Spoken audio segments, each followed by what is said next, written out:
Hey! Est-ce que tu t'es déjà dit? Je pense que tu te l'es déjà dit. Tout le monde s'est déjà dit ça. Franchement, je suis trop nulle, j'y arriverai jamais. La pire critique que tu as reçue. En fait, moi, je pense que c'est sûrement toi qui t'es fait cette critique-là. Et j'ai envie que ça s'arrête aujourd'hui.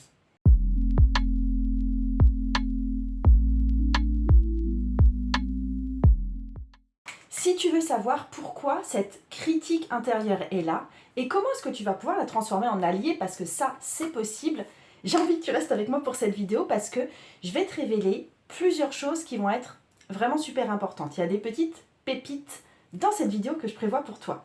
Déjà, on va vraiment aborder le d'où vient cette critique intérieure. En gros, comprendre d'où est-ce que c'est issu, ça va t'apprendre à vivre avec cette critique intérieure beaucoup plus sereinement.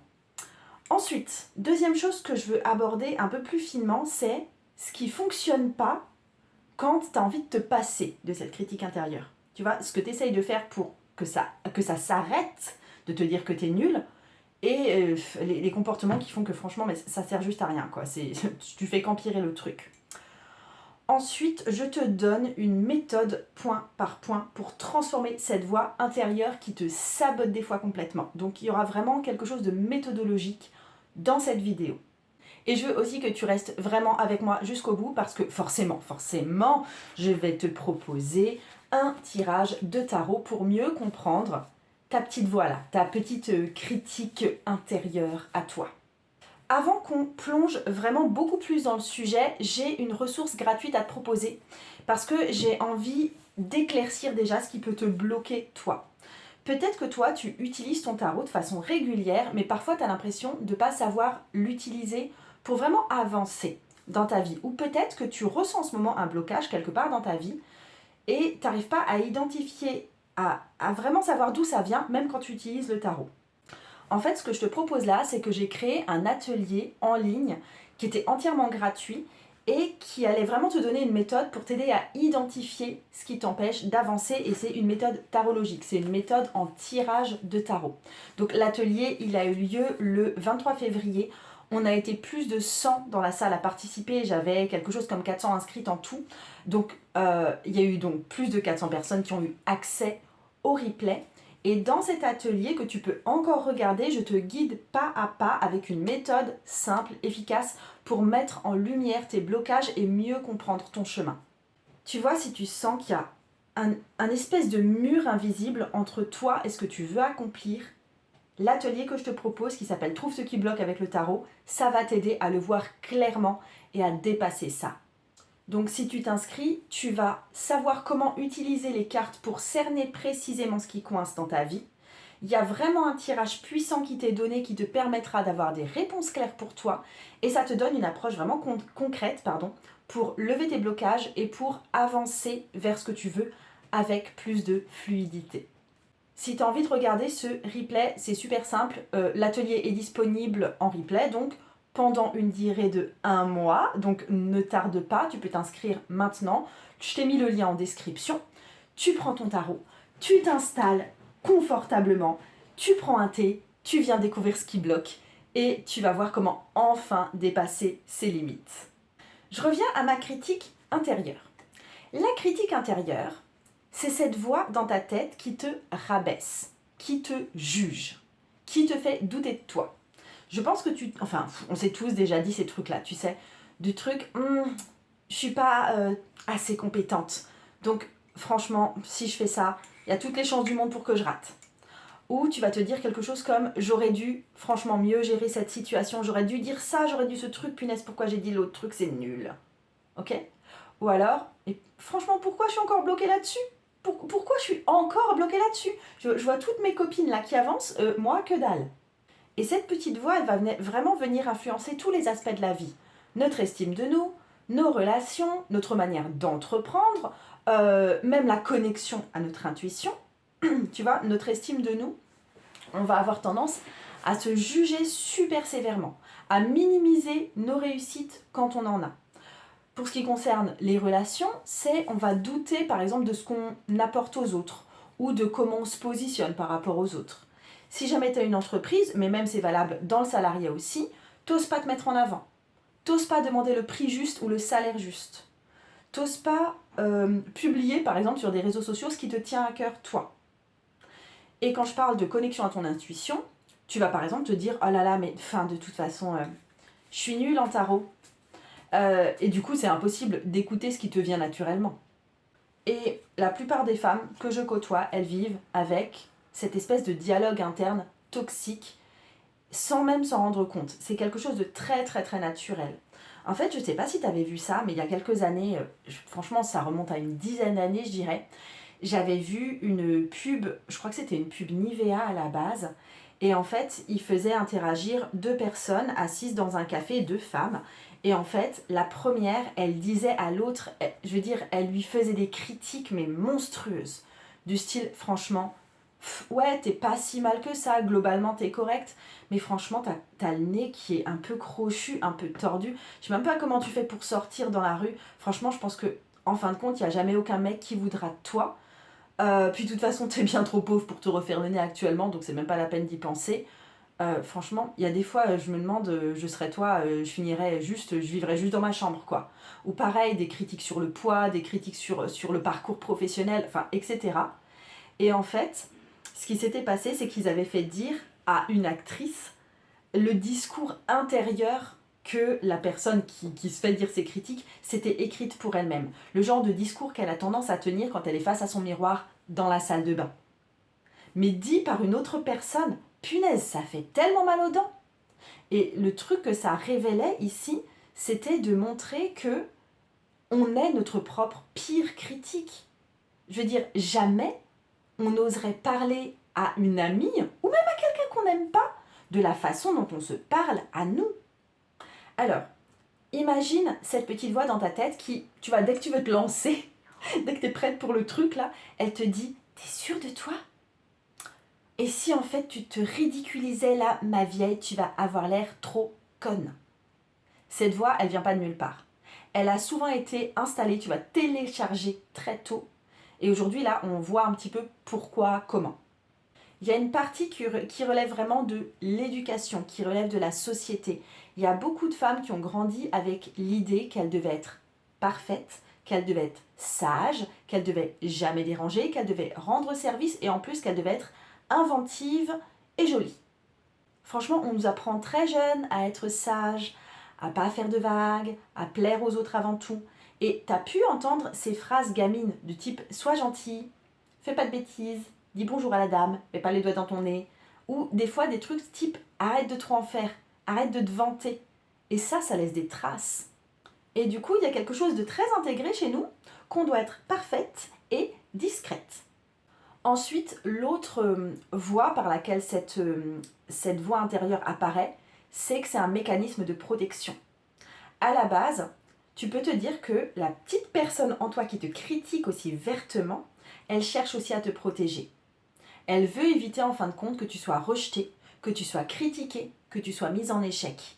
Tu vois, le truc c'est ne fais pas ça, sinon on va se moquer de toi. Et moi je veux pas qu'on se moque de toi. Ne demande pas trop d'argent parce que sinon on va penser que tu es arrogante. Et moi je veux pas que les gens pensent du mal de toi. Tu vois, c'est comme un espèce de petit garde du corps à l'intérieur de nous qui est franchement un peu trop zélé et qui emploie pas forcément les mots qu'il faut, mais il veut t'éviter des blessures. Par contre, l'inconvénient, c'est que ça finit par complètement t'enfermer dans une cage mentale. Et troisième raison que je peux voir, c'est aussi une façon de se motiver qui, en fin de compte, est assez malsaine. En fait, il y a certaines femmes et certains hommes qui utilisent cette critique intérieure pour se motiver. Ce truc de tu fais jamais assez bien, parce que l'idée, c'est de se pousser à aller au mieux de ce qu'on peut. Donc, c'est quelque chose qui peut marcher honnêtement dans un premier temps. De dire « Oh là là, mais tu vois bien, tu cours pas assez vite, t'es pas assez musclé » pour se forcer à s'entraîner et du coup courir plus vite ou devenir plus musclé, c'est quelque chose qui peut vraiment marcher dans un premier temps. Mais souvent à long terme, au bout de plus d'un an en fait, ça mène souvent plus à du sabotage ou à de l'épuisement qu'à un succès et ça amène aussi à ne jamais vivre complètement ses succès. Tu vois, il y a ce truc de, on utilise cette voix intérieure négative pour se motiver. Allez, bouge-toi, tu vois, sinon tu n'y arriveras jamais. De toute façon, tu n'arrives à rien avant ça. Donc là, maintenant, tu vas y arriver parce que tu vas mettre le paquet. Donc à court terme, ça marche. Je veux dire, ça peut être un déclencheur d'action, clairement. Mais à long terme, ça vide de son énergie et ça va nourrir aussi une forme de syndrome de l'imposteur et une image très négative de soi-même. Et ce qu'on va essayer de faire quand on se rend compte qu'on a un discours intérieur négatif qui nous sabote un petit peu, la première chose qu'on va essayer de faire, c'est de couper court. Tu vois, c'est un des premiers trucs qu'on essaye de faire et qui ne marche pas. Du style, on a une voix intérieure qui nous dit qu'on est nul et nous on essaye juste de faire chut, chut. Non, tu n'existes pas, je ne suis pas nul. Tu vois, on essaye de faire taire cette voix ou de la combattre en disant non, non, écoute, j'ai déjà fait des choses bien, donc je ne suis pas nul. Ou de complètement l'ignorer, tu vois, on a une voix intérieure qui nous dit qu'on est nul et on continue à faire ce qu'on doit faire, tu vois. Mais en fait, ça a l'effet complètement inverse de faire ça. Plus on essaye de repousser cette voix ou bien de la repousser à l'intérieur de nous, là, la caser juste là dans notre foie ou dans notre vessie ou peut-être dans notre genou ou dans notre estomac, plus on essaye de faire ça, plus ça ressurgit en force, d'accord? On ne fait pas taire une voix mentale en lui disant de la fermer. Et en fait, c'est vraiment, pour moi, c'est un peu comme une carte de tarot.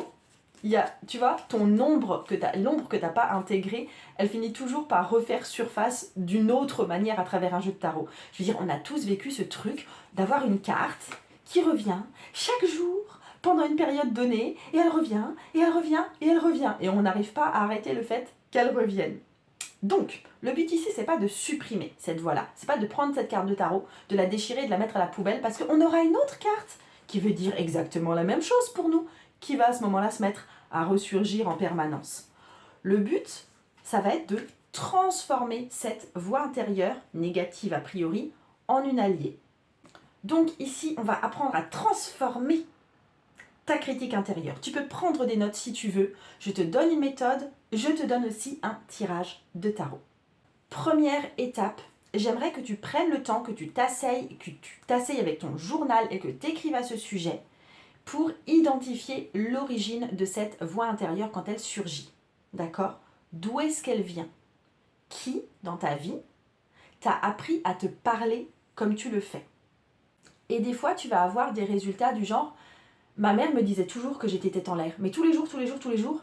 Et en fait, aujourd'hui, je doute encore de ma capacité à gérer au boulot, quoi. Dès que j'ai une critique au boulot, c'est cette voix maternelle qui ressurgit en mode « Ah, de toute façon, t'es vraiment trop tête en l'air, toi. » Ok? Ça peut surgir d'une autre façon. Ça peut être, toi, ce que tu vas marquer, c'est à l'école, on me disait que je parlais trop.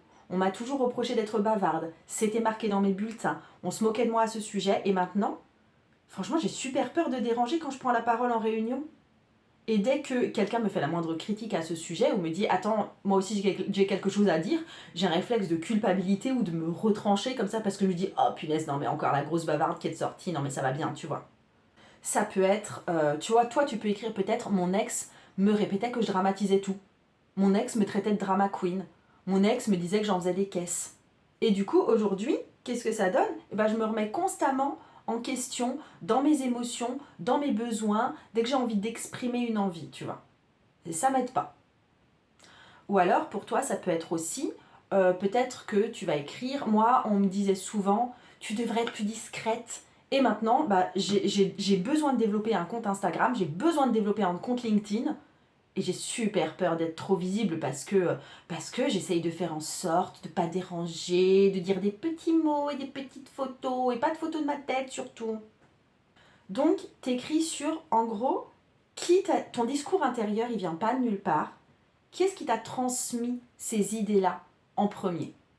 Et ça peut être différent selon le champ de vie où c'est activé. Ensuite, deuxième chose, et ça aussi tu vas pouvoir le faire en journaling. Tu vas te mettre à écouter l'intention de cette petite critique intérieure. Parce que je pense que cette critique intérieure, elle essaye de te protéger ou elle essaye de te pousser à donner le meilleur de toi-même. En gros, ta critique intérieure, si tu la vois comme une petite personne en toi, elle n'est pas là pour t'anéantir et te bousiller toute la vie. Elle a souvent une intention hyper positive cachée. Te protéger du rejet, de l'échec, ou d'un risque que toi tu associes sans doute à un danger. Donc tu peux te poser ces questions-là. Qu'est-ce que ma petite critique intérieure essaye d'empêcher? Quel est le risque que ma critique intérieure croit que je suis en train de prendre là? Et je te donne des exemples, tu vois, ta critique intérieure, peut-être que toi, elle te dit que tu n'es pas prête. Parce que peut-être qu'elle veut t'éviter une déception. Peut-être que ta critique intérieure, elle te répète que tu n'es pas à la hauteur. Bonjour, syndrome de l'imposteur. Mais en fait, peut-être qu'elle veut juste éviter que tu sois critiqué par les autres, comme tu l'as été à d'autres périodes de ta vie. Peut-être que ta critique intérieure, elle veut vraiment t'empêcher de parler en public, tu vois. Et du coup, elle te fait douter sur ta capacité à parler en public. Mais en fait, peut-être qu'elle veut te protéger d'une humiliation que tu as déjà ressentie enfant quand on s'est moqué de toi.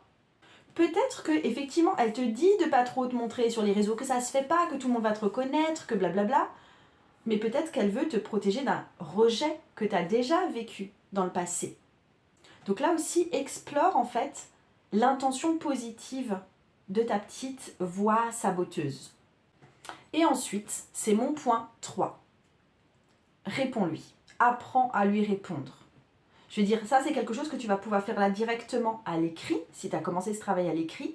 Mais ensuite, quand tu seras en situation et qu'elle commence à te dire des paroles qui vont te saboter, apprends à lui répondre. Ok ?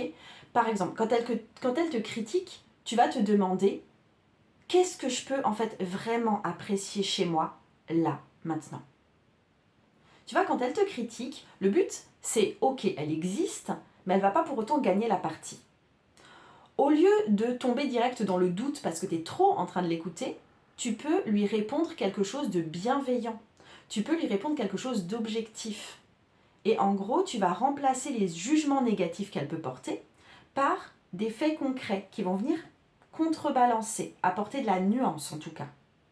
Tu vois, ton autre voix peut dire tout simplement « Ok, écoute, je sais que j'ai pas fait tout parfaitement, mais regarde, j'ai progressé sur ça. Ça, j'ai réussi à quelque temps. Et ça, c'était du bon boulot. » Ok ?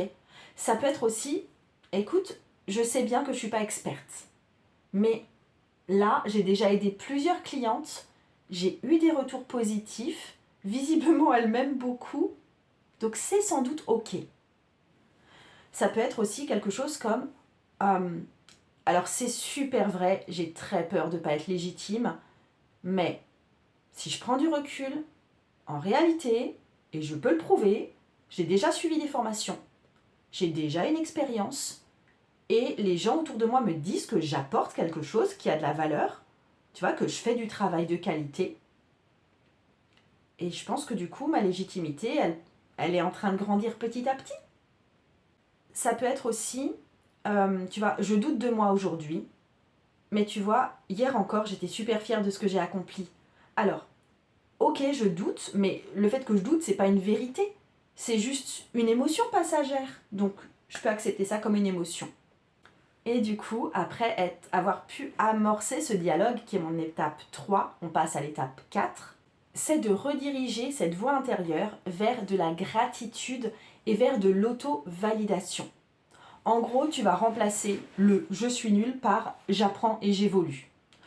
Le but, tu vois, c'est pas de supprimer cette voix. C'est quelque part petit à petit. C'est pas un travail qui se fera en un jour, hein, mais c'est de la rééduquer.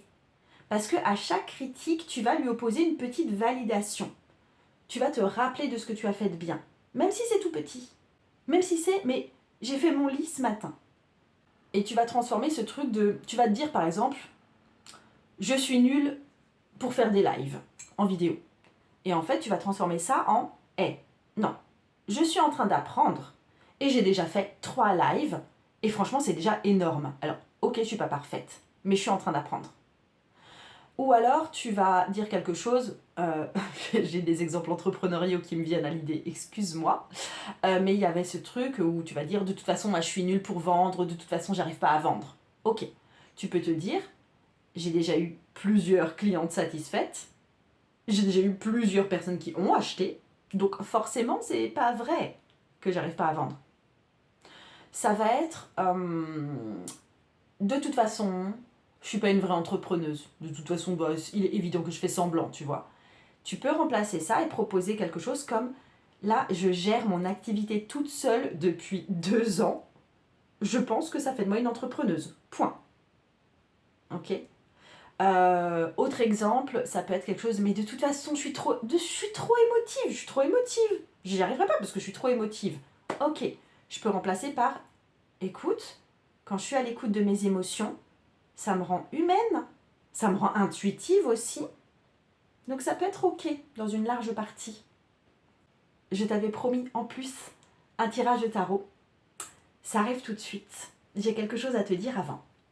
Si aujourd'hui tu te reconnais dans tout ça, dans tout ce que je viens de dire, c'est que ta critique intérieure, elle te tient encore un peu trop la bride, tu vois. Et c'est normal. On n'a jamais appris à rééduquer cette voix intérieure. C'est pas quelque chose qu'on apprend à l'école. Et tu connais bien cette voix intérieure, cette voix qui te freine, qui te dit que t'es pas assez, que tu devrais franchement pas trop tenter, que tu risques de te tromper. Bah, en fait, cette voix, elle est souvent le reflet, comme on l'a vu, d'histoires plus profondes et de blocages qui sont inconscients la plupart du temps et qui nous empêchent de nous affirmer pleinement. Et c'est pour ça que j'ai mis en place cette année encore le programme Devenir Reine, qui est mon programme en libération énergétique et ça démarre là en ce moment. C'est vraiment un programme pour t'aider à dépasser ces barrières intérieures, ces histoires intérieures et reconnecter à ta vraie puissance.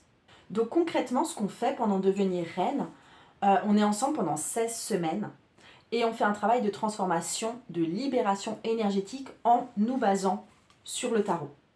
Chaque semaine, on va libérer un blocage qui est lié à ta confiance ou à ton intuition ou à ton pouvoir personnel ou à ta relation à l'argent. Et c'est en lien à chaque fois avec un des personnages de la cour. Donc c'est un programme qui est honnêtement, qui est intense, qui est puissant et qui va t'aider à affirmer et à assumer ce que tu veux vraiment. Et si ça se passe, c'est vraiment le bon moment pour nous rejoindre parce que jusqu'au 9 mars, pour vraiment que tout le monde puisse s'inscrire un petit peu en même temps, j'offre 100 € de réduction sur l'inscription. La toute première libération, elle sera déjà passée quand tu regarderas cette vidéo parce qu'elle a lieu pour la nouvelle lune du 28 février avec le page de bâton. Donc si tu veux vraiment faire partie du mouvement dès le début, c'est maintenant. Tout se passe dans le lien en description, je te l'ai mis en dessous. Viens voir si Devenir Reine est fait pour toi. Jette au moins un œil et rejoins-nous avant le 9 mars. Et ok, maintenant tu sais comment ta critique intérieure fonctionne, tu sais comment la désamorcer. On va aller voir ce qu'elle a à te dire avec le tarot. On va faire un petit tirage introspectif à 3 cartes.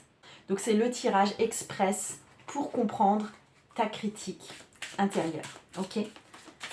Là aussi, tu peux te noter ce tirage si tu le souhaites pour le refaire plus tard. Première carte, ce que va te révéler la première carte, c'est quel est le message principal de ma critique intérieure. Ici, j'ai un 5 de bâton. Le 5 de bâton, ça pourrait correspondre à un truc qui est un petit peu toujours en conflit, tu vois. Quelque chose qui te dit tout le temps, ouais, t'as sans doute tort. Ouais, les autres vont pas penser comme toi. Quelque chose comme ça, tu vois. Bon, c'est juste un exemple. Deuxième carte, c'est que veut-elle réellement pour moi? Que veut cette critique intérieure pour moi? Et si, à titre d'exemple, je te tire le page de coupe.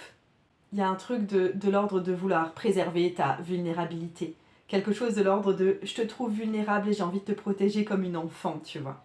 Troisième carte, c'est comment est-ce que je peux transformer cette voix en une force bienveillante? Comment puis-je transformer cette voix en une force bienveillante? Et si je t'ai tiré le page de bâton. Le page de bâton, je pense que c'est un personnage qui va volontiers explorer toutes les nouvelles possibilités, qui va allumer cette flamme de l'envie, qui va pas trop être centré justement sur un discours intérieur, mais qui va avoir tendance à aller de l'avant dans un esprit de découverte. Donc, moi j'ai envie que tu prennes ton jeu, que tu fasses ce tirage, et tu verras que ta critique intérieure, elle est peut-être pas autant une ennemie que ce que tu imaginais, au même titre que quand on dit « Oh là là, le mental me parasite, le mental m'empêche d'être intuitive » ou des choses comme ça. C'est la même chose. C'est pas l'ennemi que tu imagines. C'est quelque chose qui peut être intégré à ta vie et qui te veut du bien dans une très large mesure. Je veux aussi que tu saches, après tout ça, que cette critique intérieure, elle va jamais disparaître totalement. Par contre, elle peut devenir une voix qui sera un petit peu plus une guidance que tout le temps être un poison. Si tu as envie de tester mon approche gratuitement, tu récupères les replays de mon atelier Trouve ce qui bloque avec le tarot, comme je te l'ai dit, je te mets le lien en dessous. Et puis j'ai aussi envie de savoir, là, d'ouvrir un peu la discussion en commentaire, c'est quelle, toi, ta critique intérieure, elle a tendance à te dire quelle phrase? C'est quoi qu'elle te répète le plus souvent? Tu me dis ça en commentaire, moi honnêtement je lis absolument tous vos commentaires, je réponds personnellement à tout le monde. J'arrête là, je t'embrasse bien fort. À plus. Ciao!